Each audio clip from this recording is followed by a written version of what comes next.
Hmm.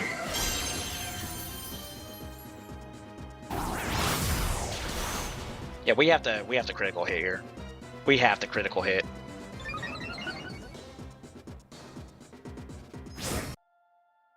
Hey everybody, Lake McKay here, back for another VGC video showcase.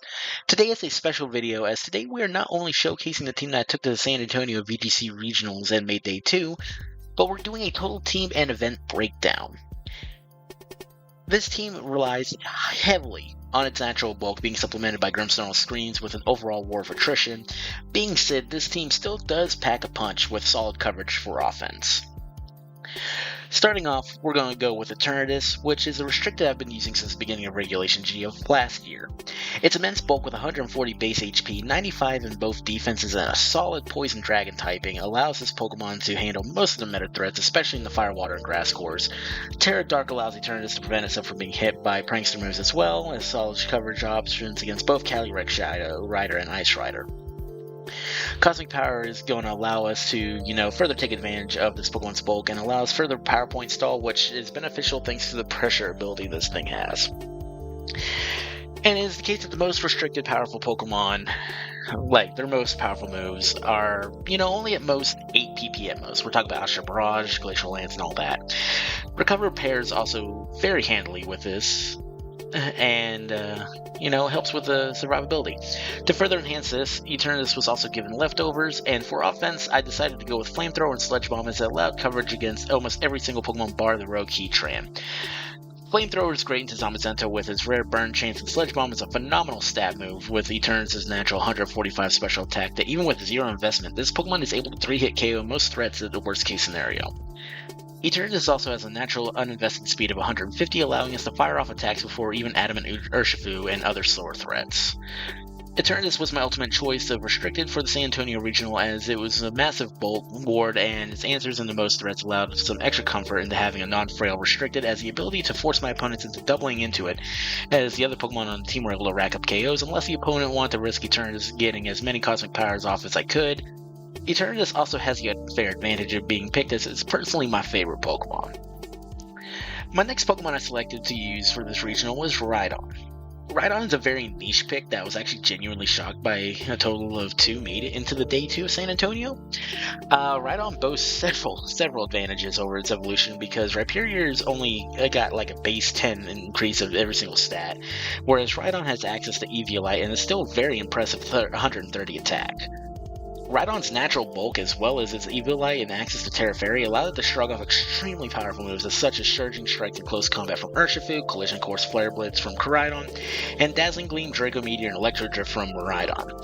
RHYDON's ability Lightning Rod actually made Miraidon, Raging Bolt, and other electric types an absolute non-issue for this team. As a World Champion team was completely walled by this Pokemon alone, it's actually kind of just a hilarious hard wall.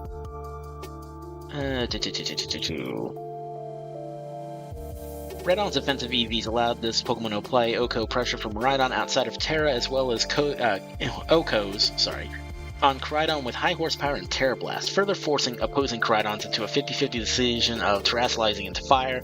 It also wasn't known until the regional that RHYDON actually does a shockingly good job at walling Calyrex Ice Rider as long as they're not Terra Grass.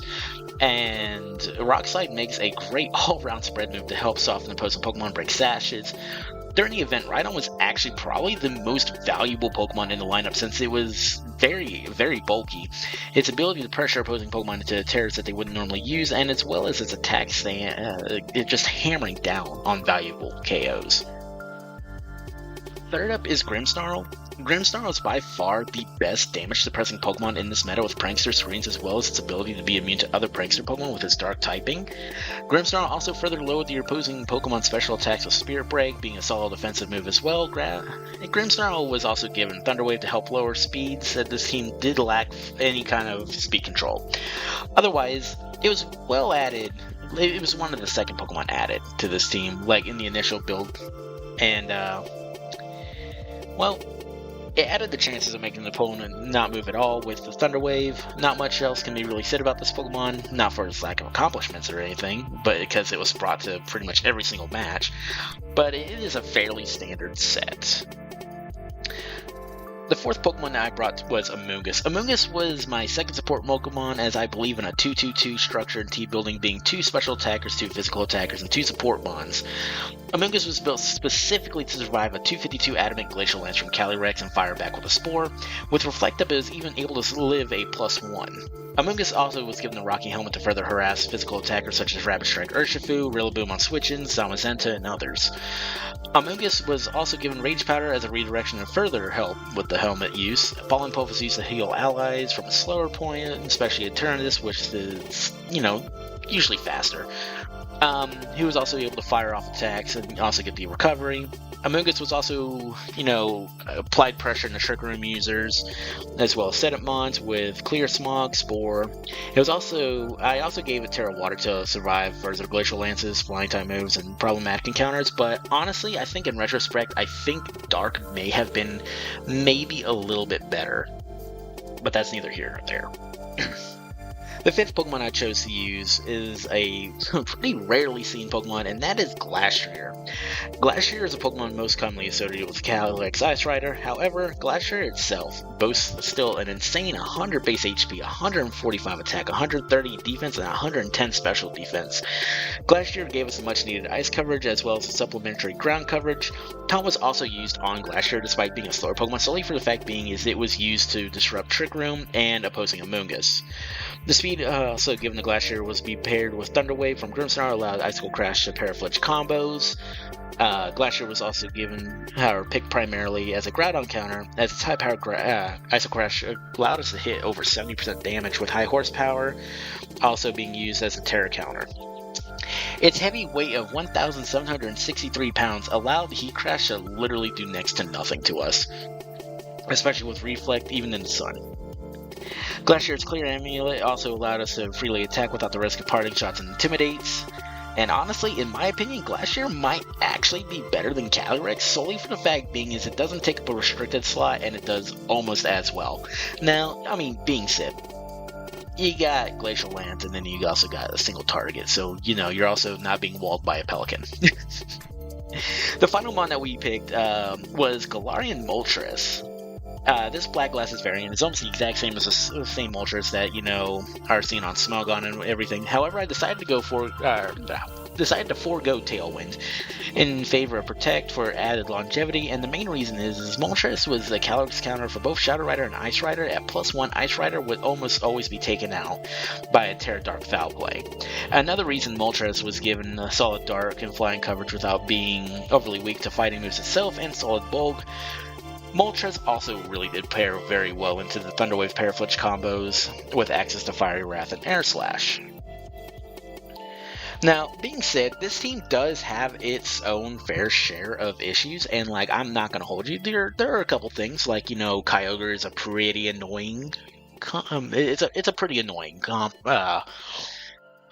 There was also a few other things. Shout out to Moxie Boosted. The day before the regional, we did a mock-up test match, and turns out that Ruination plus Choice Specs Terapagos completely just shut down my team, and I had no options to try and build up any kind of defenses or anything. But being said, let's go ahead and move on into the game breakdowns. I made the critical error of not taking notes or enough screenshots/videos of the matches to adequately show you just how great my opponents were, so I am going by memory on how much of these sets panned out with each of the images and videos I did save. These events may have some errors, and if any of my opponents are watching, please correct me where I'm wrong, because I really do not want to have any kind of information going on about these matches. My first round opponent was against Alberto Lara, which immediately put me in a very uncomfortable position, as Alberto is a very well-known and respected trainer in the community, and an early loss would definitely hamper my attitude and confidence for the rest of the tournament. However, Lara did take the 2024 World Champion team with RHYDON at the helm, which almost immediately put me at a higher sense of ease, as RHYDON was able to completely wall the said team, as mentioned before, as long as it's played correctly. Game 1, I was able to score 3 KOs alone with RHYDON, and ETERNATUS was able to pick up the final one against their Farigiraf at the end. However, round 2, totally different story. Alberto was able to correctly adapt to RHYDON's capabilities and win out the match, and it wasn't even close. Game 3, I was able to correctly counter the Photograph Helping Hand lead with the Dazzling Gleam Terra Fairy RHYDON, and I did go for a Light Screen with Grimmsnarl, and I did protect RHYDON to first turn, to allow, Grimmsnarl to go down and get Eternatus in for free, because even with a Helping Hand, Terra Fairy Dazzling Gleam only does at most 25% to Eternatus behind Light Screens. This allowed me to instantly apply pressure into the RHYDON switch, where I knew a Cosmic Power setup and high horsepower into that slot, in case Lara stayed in, would do astronomically high amounts of damage. Alberta ended up swapping into his Iron Hands, which took roughly 75%, as well as a relatively free +1 in both Eternatus' defenses at the cost of a Psychic Noise into Eternatus.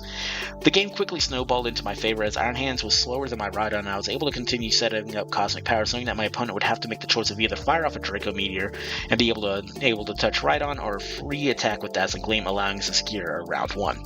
Again, shoutouts to each one of my opponents I faced this weekend, or this, San Antonio weekend, as each one of my opponents played extremely well, and each battle was very professional, and there was absolutely no free runs with this match. My round 2 opponent was Kathleen Bancroft, who told me during the sit-down portion of the round that this was her first event, and if battles had any indication of her capability, she's definitely going to be placing top 8, if not winning a regional in the very near future. Kathleen brought a very Sun-oriented team consisting of Ogerpon Hearthstone, Incineroar, Koraidon, Gouging Fire, Raging Bolt, and Fluttermane. This team was a very solid matchup in favor of RHYDON in Game 1, and as I was unable to get the screens up against Kathleen's team because her Fluttermane managed to crit my Grimmsnarl and KO, preventing me from having the comfort of adding the defense from Reflect. However, we were able to call the 50-50 Terra into their Koraidon and get Terra Blast off immediately, knocking out the Koraidon, and obviously one of the biggest threats of the team, the Koraidon with our own RHYDON. The rest of this set went relatively fast, as we were able to pick up a snowball of combination of RHYDON and the Eternatus whittling away the team.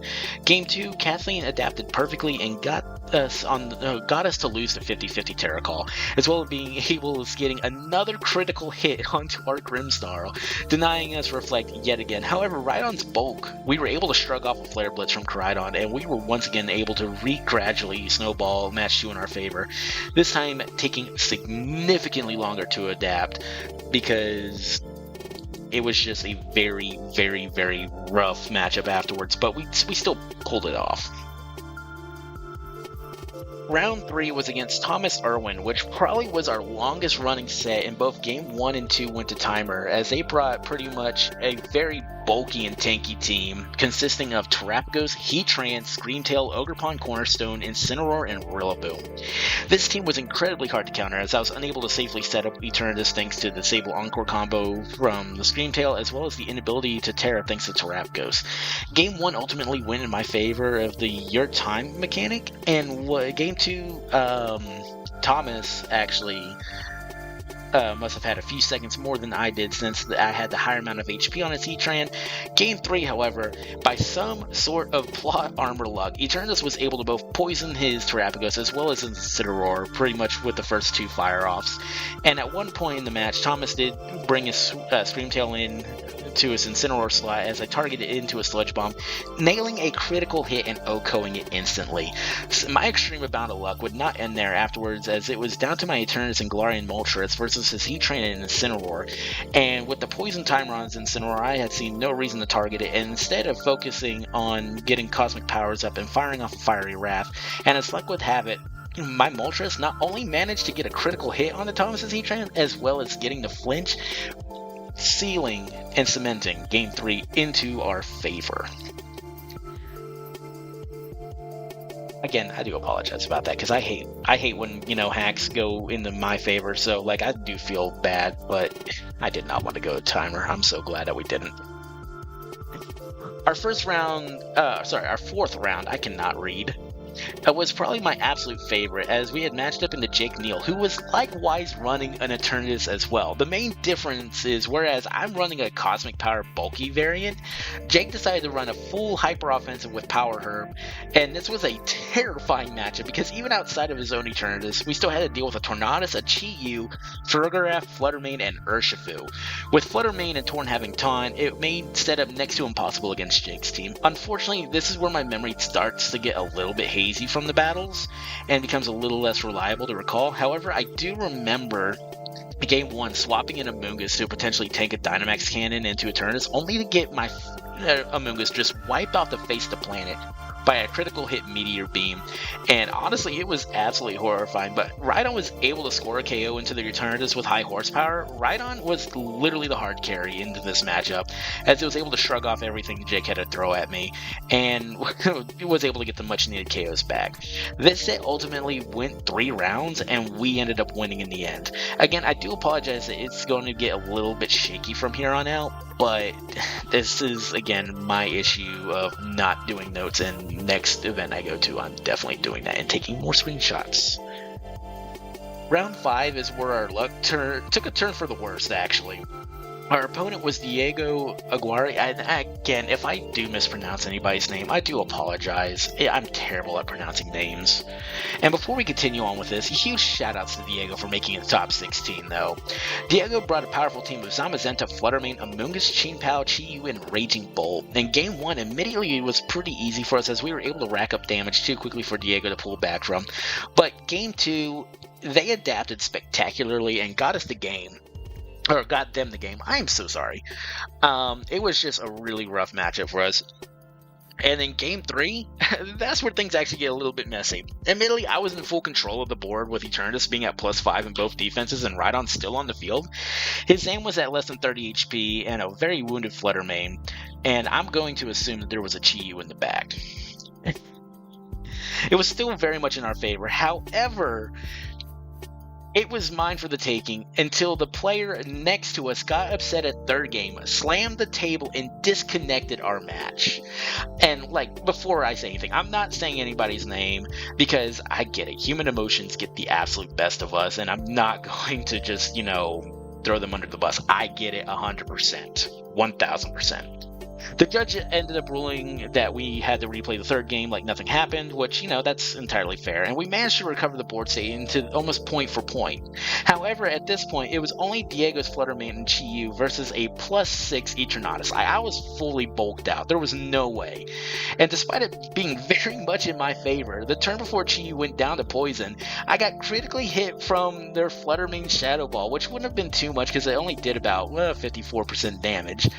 And their Chi-Yu also got a critical hit Snarl, or no, it's not Snarl, Dark Pulse, which crit me as well, killing my Eternatus. And honestly, looking back at this, I'm still not even remotely upset because, it was just so funny, and I knew it was bound to happen that we were just going to lose, so very unfortunate circumstances. But damn, that was a good set, and honestly, I would love to rematch Diego in the near future. Our next set was against Juan Jose Meja Tesaico. I am so sorry. I'm way too white for pronouncing these names correctly, and I am so sorry. I need to get my girlfriend to, pronounce these. She'd be so much better. They were running the exact same team as Diego, and it actually gave me a small sense of comfort because I was able to adapt the set, and it only lasted 2 rounds with the replay playing in the background being the highlight point of the match. RHYDON was extremely capable of handling this matchup, and strangely enough, not else could really be said about this because it was kind of Game 1 was super one-sided, and, Game 2 played almost the exact same, and, again, Round 5, Round 6 had the same teams. Round 7, we actually had the very, very, very unfortunate matchup of being up against a fellow USPA Team Texas member, David Kubiak. I hope I'm pronouncing names right. I'm so sorry, everybody. I'm going to apologize the rest of this time because I'm terrible at pronouncing people's names. David ran a very formidable team of Calyrex Ice Rider, Landorus Incarnate, Urshifu Rapid Strike, Loaded Dice Ogerpon, Pelipper, and Incineroar. And honestly, I was unable to get any kind of advantage over David's team because I needed to Terror on the Eternatus, but I was still at the mercy of Surging Strikes from the Urshifu and the Rain, as well as I couldn't set up because the Ogerpon had Encore. Both matches were won by David and put us into a win-and-in situation and put me in a very, very, very uncomfortable position in my next set. My final set for day one was against Jack Byers, who had a very crazy concept of a team consisting of Terra Fairy, Clear Amulet, Groudon, Mental Herb, Gravnosis, Heat-Proof Bronzong, Covert Cloak, Roaring Moon, Wide Guard, Mainshao, Life Orb, Rouge, and Rillaboom. This team was absolutely crazy to see, and massive shouts for Jack for also giving me the pace to his team, as I'm very well in the very near future going to be showcasing this. It might even be my next team that I'd showcase, because this was such a crazy team. Game 1, I realized this team was astronomically bulkier than I even imagined, because even in the sun, a flamethrower from Eternatus only did 15% damage to their Bronzong without even terrestrializing. And this matchup, I realized I needed Glastrier. And thankfully, I did bring it game 1, and I barely won out game 1 due to Eternatus' poisoning Jack's Groudon with Terra Fairy as well.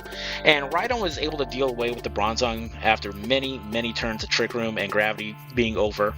And with the combination of nerves in the last match of the day, just as my tournament lifeline, our game 2 came down to some insane change-ups, but ultimately we locked into winning lineups, and Jack went for the Terra on the Terra Grass Armarouge, allowing a fairly easy lineup with Glashier's Icicle Crash and High Horsepower just to run over everything while Eternatus was setting up for longevity. The combination of the two allowed us to secure day 2, which was my initial goal, and I'm so glad, because that was my main goal. I didn't want to disappoint myself saying, oh, I'm going to go in and win, but like, again, massive shout outs to my opponents, because like, as I said, not a single one of these matches felt like it was just a free earn, like a free win.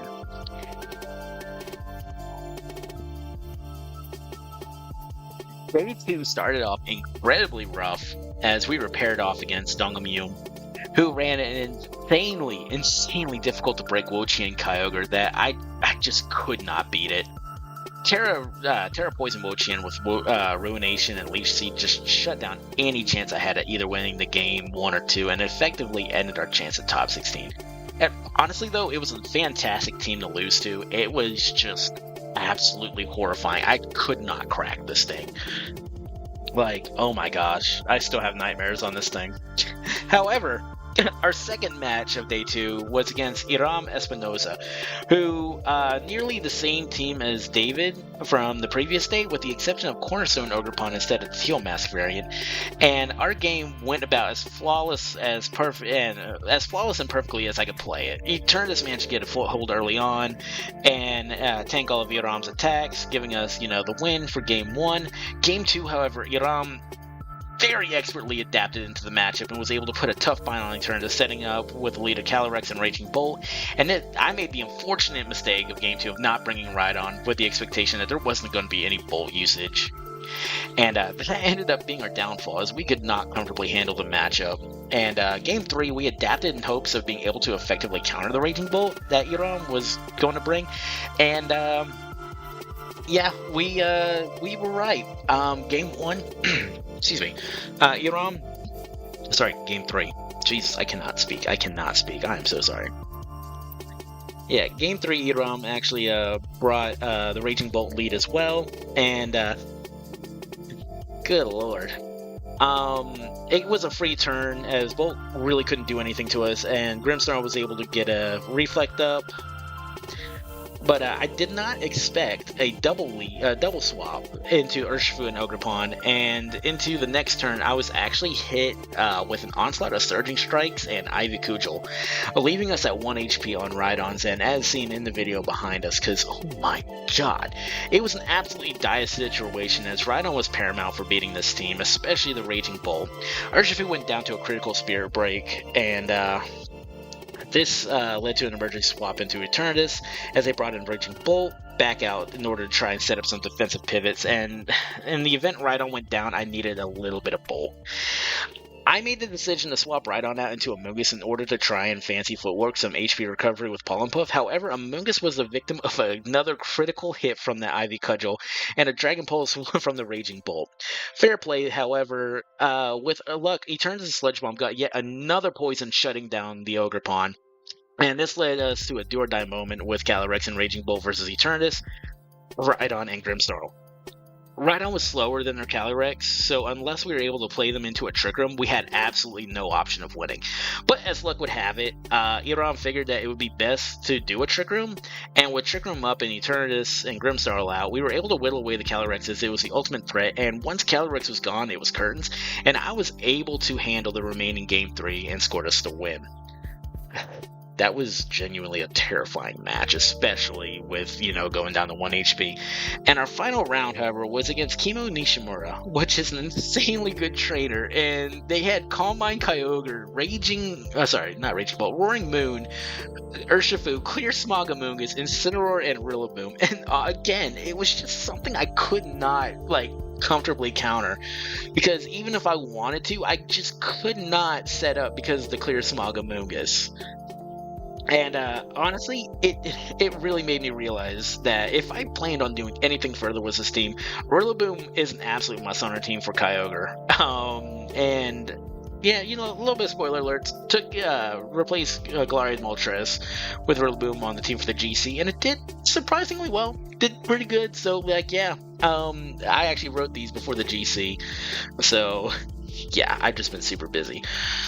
But yeah, that was the end of our day 2 run, and honestly, absolutely phenomenal work for each one of my opponents. And honestly, in my opinion, I was punching way above my weight class against some of these opponents and stuff, and I'm really, really happy how this team went. Obviously, there are going to be some adaptations from here on, to, hopefully get in a top 16 next event I go to, maybe further. I'm not going to sit there and just say I'm going to, though. It'd be really nice.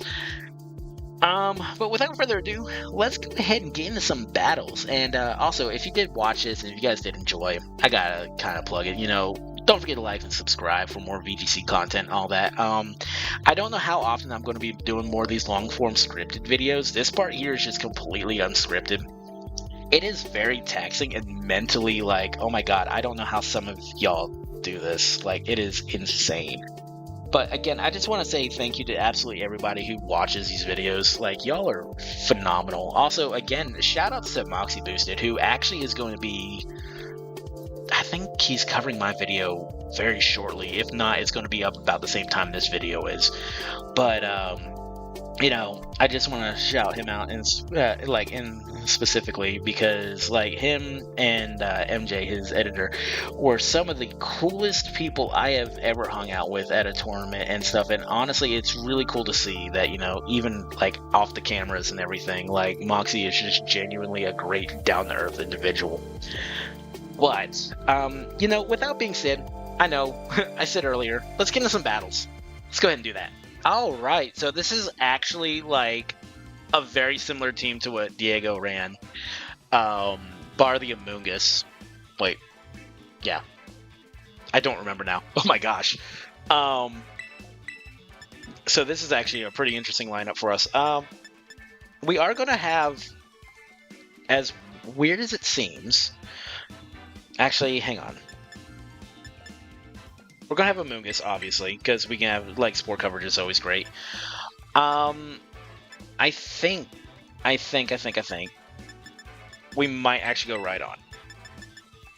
Because RHYDON, I mean, we're not gonna terrasilize Eternatus here. Eternatus is not a Pokemon I want to terrasilize. Because the only threat really is the Chin Pao. And we could just do some extra damage with Terra Fairy, high horsepowers and all that jazz going through the area. So, yeah. Honestly, I don't think RHYDON is a bad pick. RHYDON's obviously not a bad pick, but it probably isn't the greatest. But they also see, oh, I'm not going to bring RHYDON. I got a ×4. I got, Icicle Crash. I got Body Press. No, I don't really care about that. That's the best part about RHYDON, is that it is so bulky, and the only thing that really held RHYDON back from being any good was its quad weaknesses. That's my hot take. Alright, Fluttermane Chi-Yu, this is kind of a scary lead, but honestly we just light screen and we just start beefing up defenses. We just don't terrasilize. That simple. Alright, speed.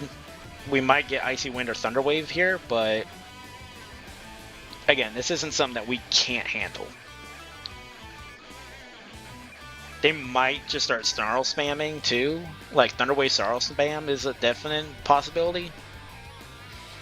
But regardless, we handle this fairly well.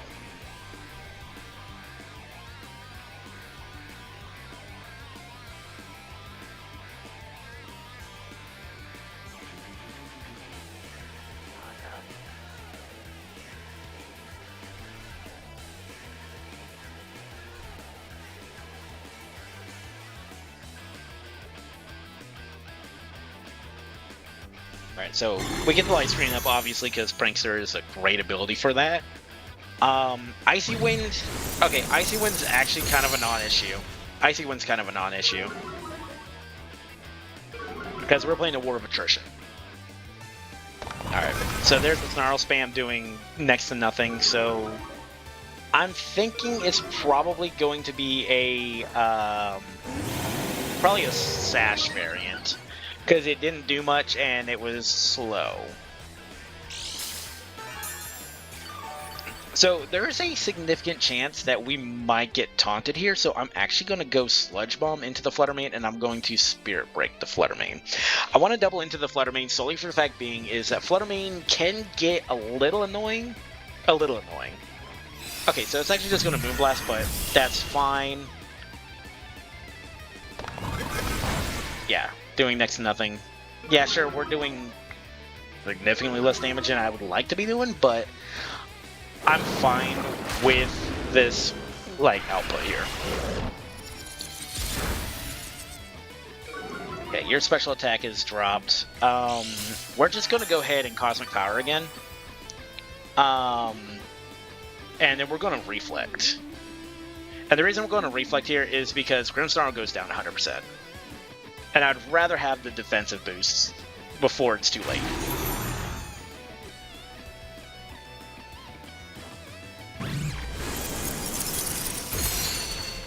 Hey, maybe the Grimmsnarl doesn't go down here.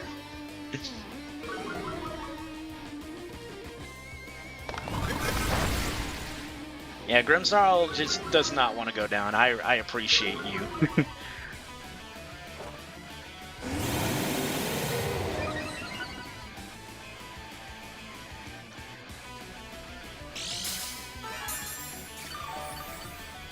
Alright, so we're actually going to do a little bit of a different thing here. We're actually going to Sludge Bomb the Chi-Yu, hopefully get a Poison, and then we're going to Thunder Wave the Fluttermane.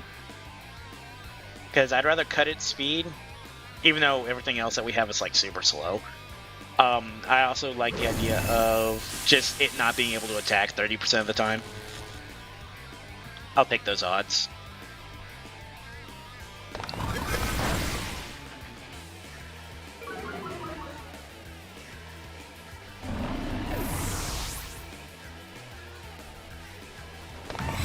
Okay, and we're gonna chunk that pretty handsomely. Alright. Alright, that critical hit is massive. We didn't get the poison, but, you know, I'll take the critical hit. Alright, now it's time to bring in RHYDON, and the reason we're bringing in RHYDON is because RHYDON is just going to completely hammer everything. We're gonna go for a recover here, because we're at +2 and under screens, we'll be okay. I'm going to Terrasilize immediately, so actually, hang on, do I want to Terrasilize immediately? Yeah.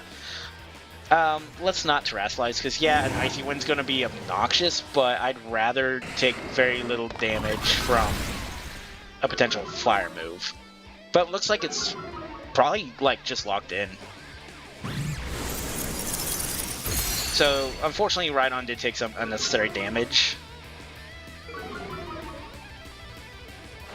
But not we can't handle.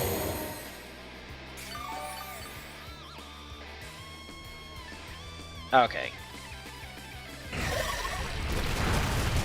Okay, so the Fluttermane going down it's good. It's really good. But I was really hoping that she would have went down too. Because now it's just going to keep spamming like Snarls and just not die, and then it's going to make me sad and all that jazz. Alright, so here's the Zamazenta, and honestly, I'm fine with this right here, because we can just start firing off like flamethrowers, and we're actually going to go ahead and terrestrialize, and then we're going to honestly, I'm fine with high horsepower in here because like it is going to be a pretty much non-issue, especially if it's still like genuinely locked in the snarl. Oh, excuse me. To be fair, I don't think there'd be a reason for them not to snarl at this rate. They could just start, like, doing damage, but... Nah, it's fine.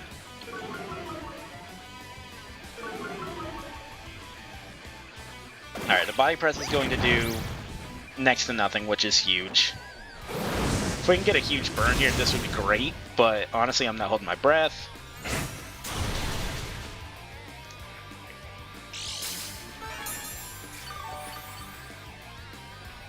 So now comes the guessing game of, are you Heavy Slam or are you Behemoth Bash? I'm going to Cosmic Power again, and we're actually going to bring in Amoonguss. And the reason we're bringing in Amoonguss here is because I want to do some extra damage to this Zamazenta. Okay, this is 100% like just locked into Snarl, and that's fine because it's going to be doing just an annoying amount of damage.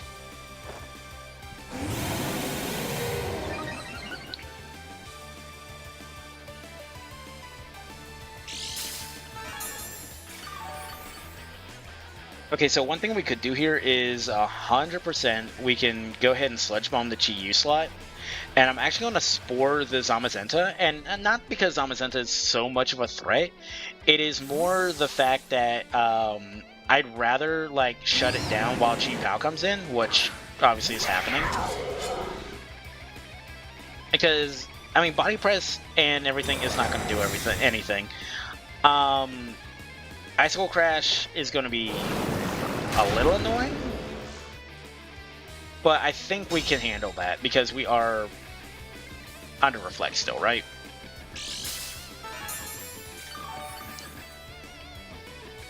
I'm like trying to remember if we're under Reflect or not. Yeah, because there goes the light screen, so we got, what, 2 turns of Reflect? Yeah, okay. So we could just do this, and we could Spore. Actually, hang on, do I want to do that? I think what we're going to do is we're going to Flamethrower and Spore, because, like, here's the thing. It could go either way. Yeah, Amoonguss handles that because Amoonguss is good. Heavy Slam is going to do next to nothing. We Flamethrower. And then we Spore. Perfect.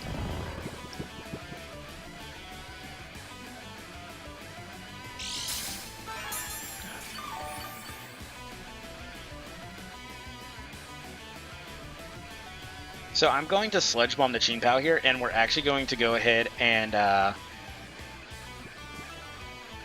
actually, hang on. No, I think what we're going to do is we're actually going to Flamethrower the Zamazenta. I want to get rid of the Zamazenta. I don't want to just sit there and be like, okay, well, now you can't do anything.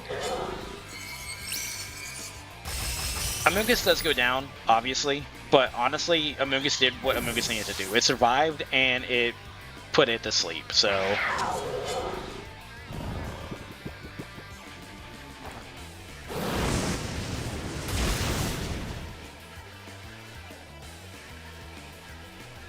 So turn 1 Wake Up is actually going to be like super more annoying than anything. Well, not turn 1, but turn 2 annoying. Actually, was that turn 1 or turn 2?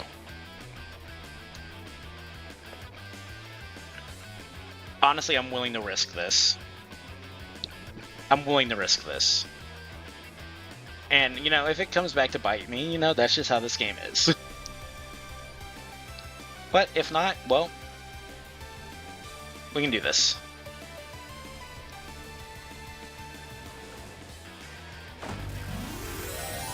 So this is most likely a Terra Ghost on the Chi Pao, and that's fine because we're still going to do a significant amount of damage. It's not going to be like, you know, oh, we're so in the clear, it's hilarious, but we're going to be okay.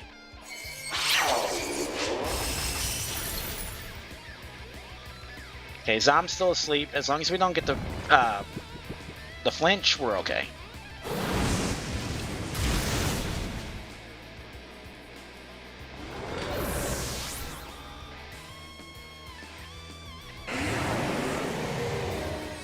Alright, it's going to do about 50.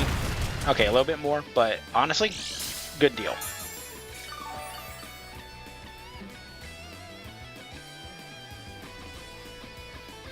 Honestly, good deal.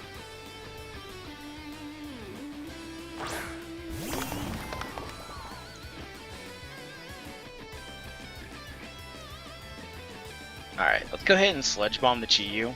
And we're gonna Rock Slide, because there's a chance that they might just, like, double lock into, like, Dark Pulse Icicle Crash. Okay, that's not the case, but RHYDON still holds on. Eternatus avoids, which is huge, because RHYDON is just gonna pick up the double KO here.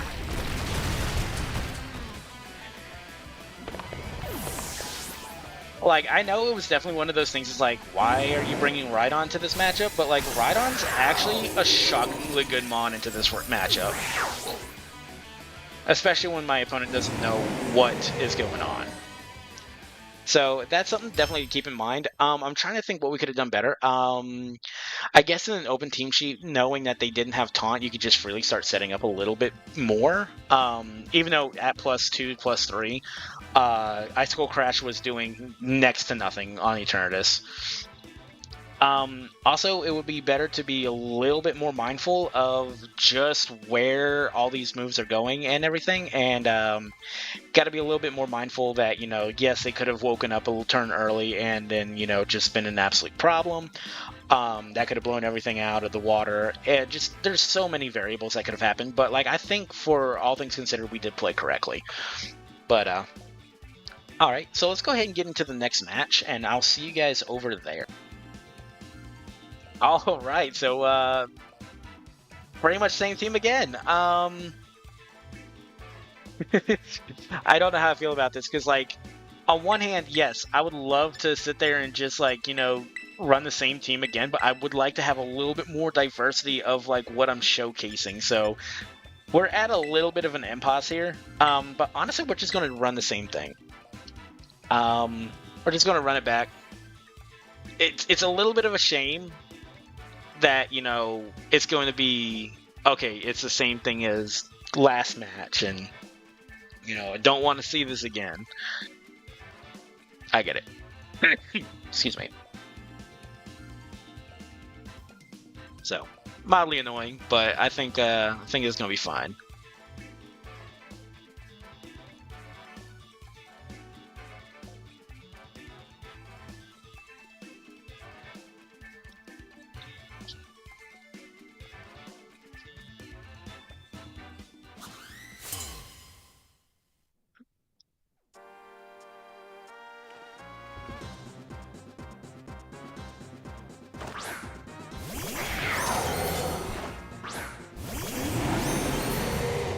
Okay, so this is actually a really good lead for, well, I wouldn't say a really good lead because it's still a pretty annoying lead.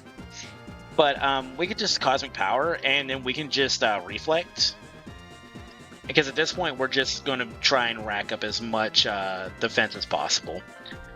I think an Icicle Crash at +, well, it wouldn't even be +1, but with the Reflect up, so kind of +1, we're going to be looking at roughly, trying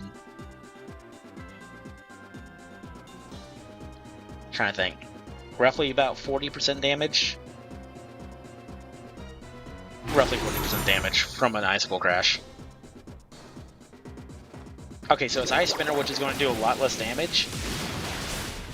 You're adamant. You're adamant. Alright, so that is definitely an adamant Chin Pao with that damage output. Or it could be like strangely banded.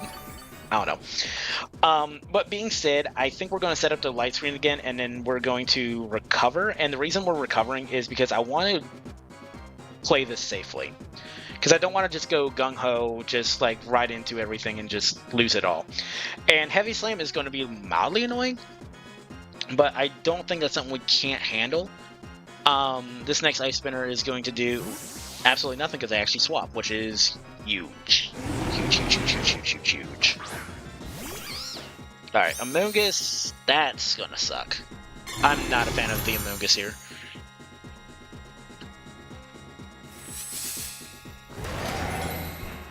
Alright, what to do, what to do, what to do.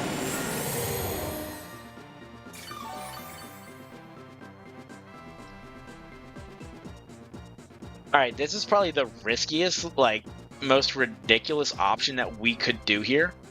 But I want y'all to hear me out. I'm going to Flamethrower the Amoonguss slot, but I'm also going to Thunderwave our own Eternatus. That way we don't get the Spore. This is really risky, and I do not recommend this unless you are absolutely 100% sure.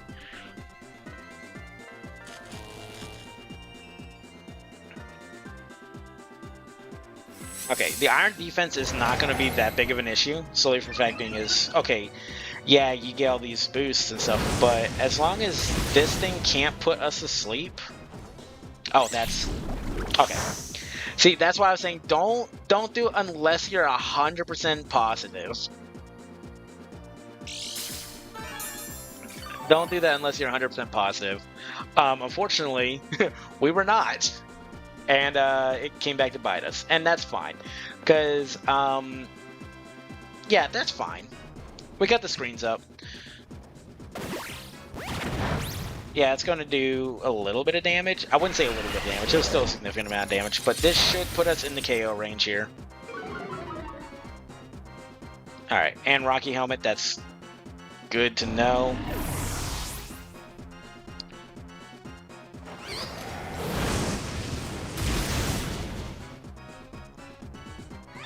So I tried doing the fancy tech and it did not work out. So honestly, that's entirely on me. I tried to get fancy with it. And, well, ain't got nobody to blame but myself. But the Amoonguss is down, so we can start resetting up the defenses. I'm not too stressed. Because, like, as I said, Eternatus is, like, super bulky, super powerful. There's a Team Pow. We should handle an Ice Spinner / Body Press. So let's go ahead and Cosmic Power, and we're going to actually Rage Powder here. Because Ice Spinner is actually going to do a ton to itself, too. Break a Proverbial Sash. There's a high chance that we might lose this one. I'm not gonna hold y'all. I'm gonna keep it 100 with y'all. It is a very high chance that we do not make it out of here. Okay, half damage, or over half damage. Body Press might KO us here.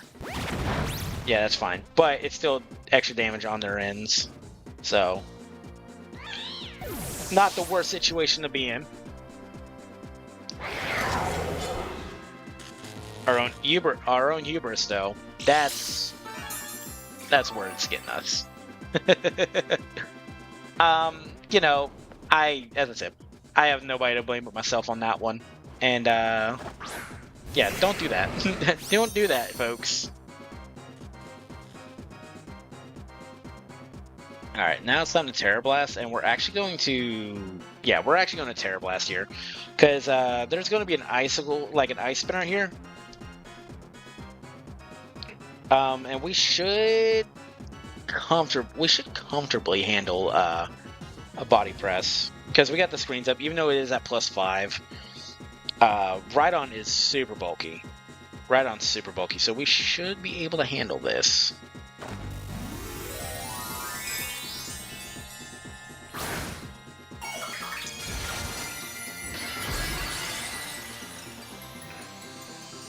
Now, if they double into RHYDON, that's a whole different story. Smart play on the Protect. But now here comes the... Okay, yeah, we're fine.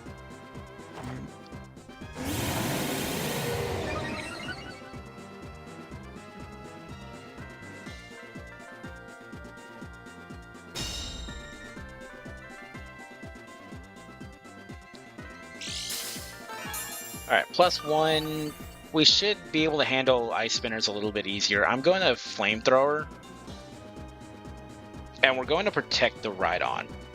We're going to protect our RHYDON because I really do not want to lose RHYDON to a double with the ice spinner and a body press. Or heavy slam. I think heavy slam might actually KO us here with a double. So if we can get a nice burn. Okay. I think I'm over correcting. I'm over pivoting. That's what I've been doing this entire match. Ha!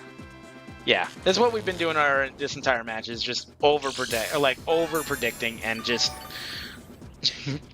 just our own hubris at her.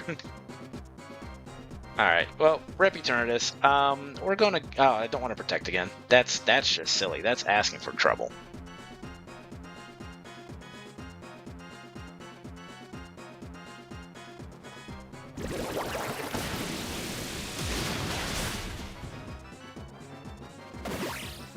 Yeah. So, we got nobody to blame this loss on but ourselves. We tried fancy footwork. It didn't work.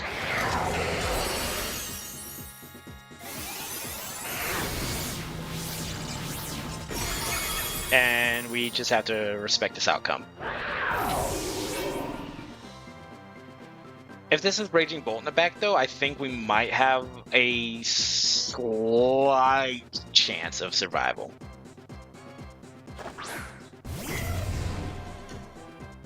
Yeah, the only way we make it out of here is if we get a critical hit, like high horsepower, on this Zamazenta. But that's like a 1 in 12 chance of this happening, and they're terrestrializing their Zamazenta, so there's no way. They actually terrestrialize the Raging Bolt. Interesting.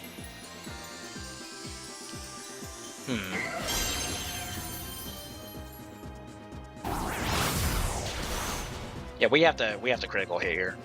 We have to critical hit.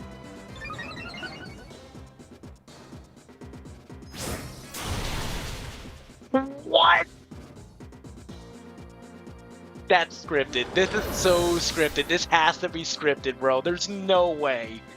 There's no way, RHYDON. Bro, there's no way, bro. There's no way. Dude, I feel bad for everybody who skipped this match, dude. There's no way. Jesus Christ. No. Oh, no, bro. Oh, my God. Okay, so I've been saying this entire time, we played so bad. We played so bad that match. Do not know what to say. Do not do 90% of the things I did in that match, because it will not work in your favor. We had plot armor. We had plot armor for that win. Oh my God. Yeah, takeaway from that match, don't do what I did. Do not do what I did. That was a bad choice. That was a bad choice. Everything I did was just bad choice after bad choice after bad choice. Do not do that. Jesus Christ. All right, well, we're going to go ahead and get into our next match, and I will see you guys over there. And I knew it was going to be a matter of time. I'm going to have to shout out Teo here. Dude, this is actually a good, I want to say he's a good buddy of mine. Teo is a great streamer. His link is going to be in the description down below, and I didn't even know he was live right now at the time of recording this. So yeah, definitely check him out, because Teo is absolutely awesome and definitely the best Wartortle user I've ever seen. You see how I'm using RHYDON? Wartortle is no joke. Wartortle is absolutely no joke. This thing is insane. So we're going to lose this match probably, but there is a very, very good chance that we're going to be in for a heck of a match. There's no way. There's absolutely no way we're fighting Teo right now. Okay, so on one hand, I really want to use RHYDON, but RHYDON does rely on the terrestrialization. I really need a play where I don't need to rely on terrestrialization as much. So I think what we're going to do is we're actually going to go ahead and go with Amoonguss and Glacier. Jesus. Yeah, you thought that last match was crazy? This is gonna be fun. I'm glad that we get to see Teo in action again too. Like I watch Teo all the time. Like when I stream, like when I'm streaming and stuff. By the way, you should follow me over there. We pretty much always like raid Teo. Teo is like super chill. But yep, there's a war turtle, folks. Alright, so here's the thing. Here's a lovely little tidbit of information. I have a little bit of an unfair advantage. I mean, he knows my team very well too, but this turtle has Fake Out as his only attack option. So I don't know the Flutter Mane too well, but I want to get rid of the war turtles so bad. We're going to have to play hyper offensive. Okay, so there's the Grimmsnarl. Or not the Grimmsnarl. Yeah, the Grimmsnarl getting flinched. There's the taunt, so we know this is a supportive one. I could have gotten a free like setup, but honestly, it's not going to be doing us much good because oh thank God. I hate saying it, thank God that way, but like this thing is going to be like just a very big nuisance with the what do you call it? Life do and everything. Like I said, I got a little bit of a unfair advantage of knowing what this Wartortle does. Like I've had the very big unfortunate, you know, I've been on the receiving end of this turtle way too many times.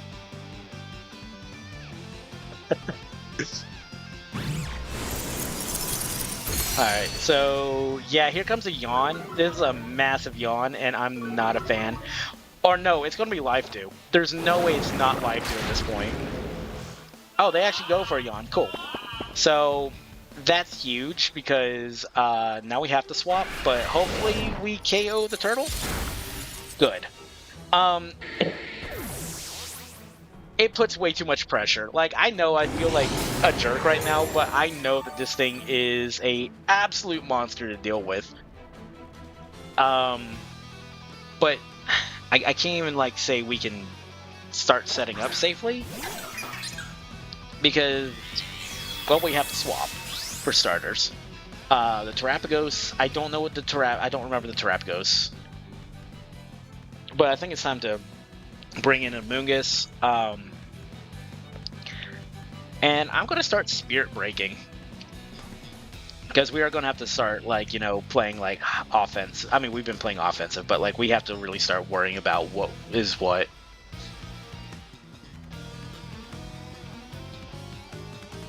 Man, this episode, this video has been just...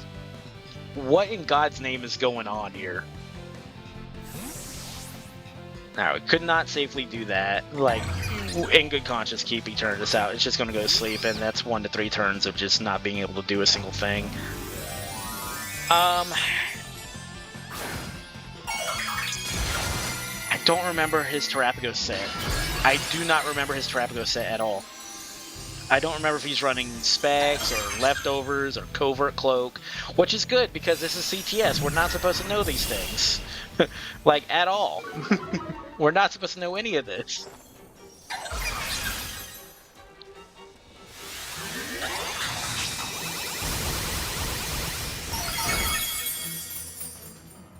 Yeah. So, 1, yikes, ouch. 2, I feel like we really have to bring in Glastrier here. And the reason we're going for Glastrier is because, like, we have to get rid of this Flutter Mane. We really have to get rid of this Flutter Mane. I am going to Pollen Puff the Glastrier so we can say, like, stave off any extra damage. But there's 100%, this is 100% going to taunt us. So we can't rely on Spore. Like, Teo's going to 100% like taunt us. And if not, I'm going to actually be a little bit shockered.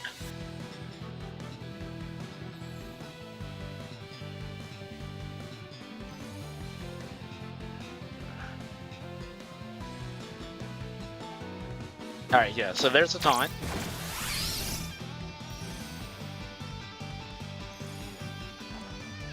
And your Calm Mind. Okay, so good thing is we do have Clear Smog, so like next turn we're going to 100% have to Clear Smog.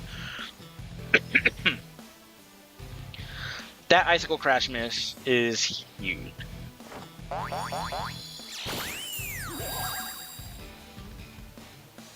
That's huge. Alright, so we're going to Clear Smog that Terapagos, and we're going to try an Icicle Crash again. It's not going to KO because I'm pretty sure that Teo's running a bulky Flutter Mane. That is crazy. Like, I'm sorry. I cannot get over how crazy that is. Like, that, you know...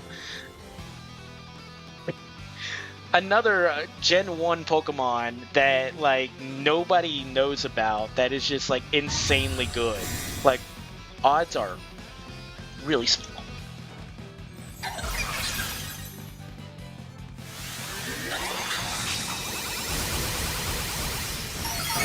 Alright, Amoonguss holds on because Amoonguss is the GOAT. Alright, let's go ahead and Clear Smog here. Figure out what you are. I think it might be lefties. Okay, lefties, guaranteed. Or, like, confirmed.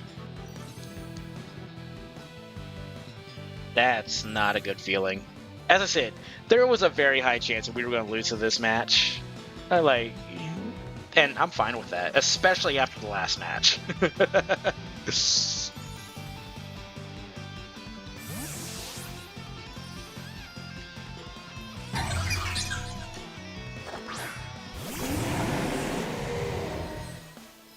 Nice.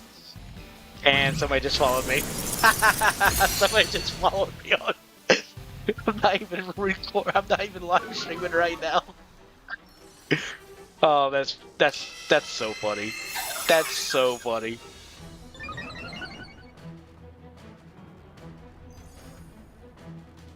Okay, this Glacier is just not want to do this. Okay. I can't even get remotely upset because, like, one, this is a good buddy of ours. Two, like, we just had the most insane match last match. This is literally karma coming back. The Haunts is just not haunting. That's unfortunate. The Haunt is just not haunting. But I will say, very well played on Teo for getting rid of our, like, ability to screens, like, before I even start. That was genuinely really good play. That's so much damage.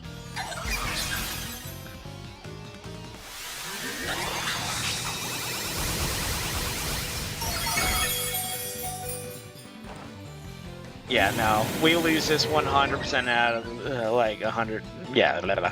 You get what I'm saying.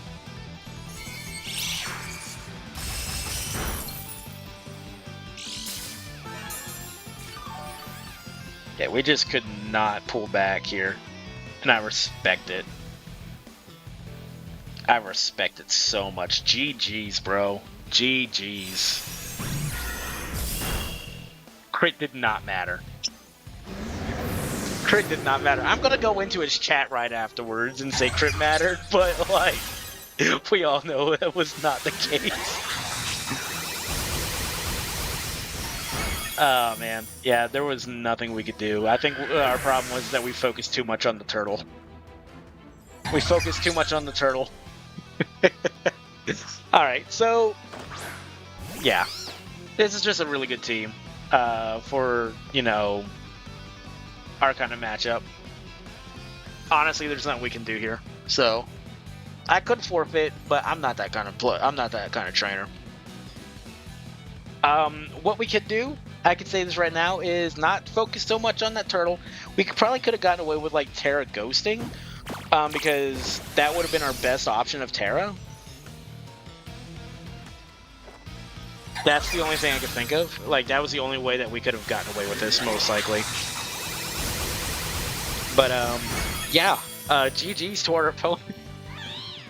Again, please, follow Teo. Teo is absolutely awesome.